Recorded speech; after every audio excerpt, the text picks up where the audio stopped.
Mesdames, Messieurs, bonsoir et bienvenue dans ce Flash 15h à l'international.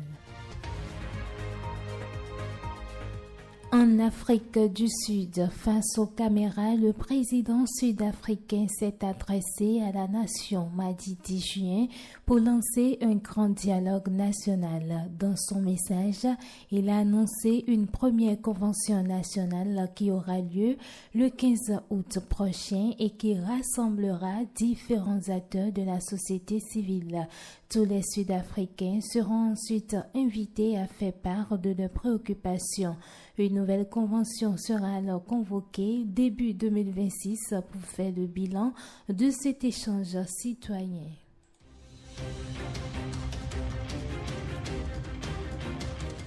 Toujours à l'international, à Libreville, l'affaire des déguerpissements dans la zone dite Plaine-Oretti, derrière l'Assemblée nationale, prend un tout politique.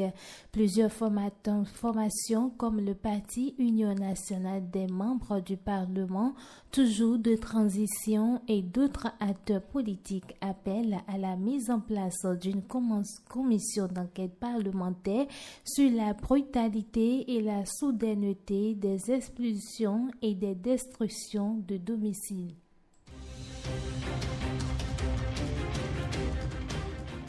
En Haïti, face à la violence des gangs, près de 1,3 million de personnes ont quitté leurs habitations pour trouver un abri ailleurs dans le pays, en hausse de 24% depuis décembre dernier. C'est ce que révèle un rapport de l'Organisation internationale pour les migrations. Selon le document, Haïti fait face à un nombre record de déplacés internes et Pain-Centre.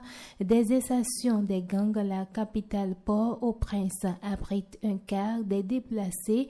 Plusieurs autres régions enregistrent aussi des infortunés en quête de sécurité, alors que dans la partie septentrionale du pays, le nombre de personnes concernées par les départs forcés a augmenté de 80%.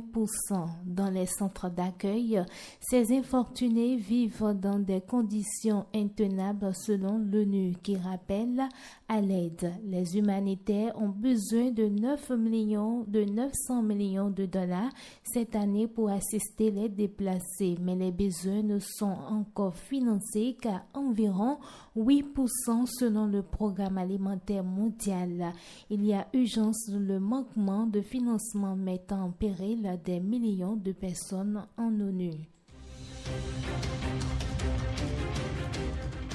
Et pour terminer, au Royaume-Uni, Rachel Reeves, la ministre britannique des Finances, a annoncé ce mercredi 11 juin 1 milliard de livres d'économie sur le budget alloué aux demandeurs d'asile en accélérant le traitement des dossiers en attente, ce qui permettra notamment de réduire l'utilisation coûteuse des hôtels pour les loger. Concrètement, le gouvernement entend réduire les demandes d'asile en attente, examiner davantage le recours et renvoyer les personnes qui n'ont pas le droit d'être au Royaume-Uni, a-t-elle expliqué dans un discours sur les priorités budgétaires du gouvernement.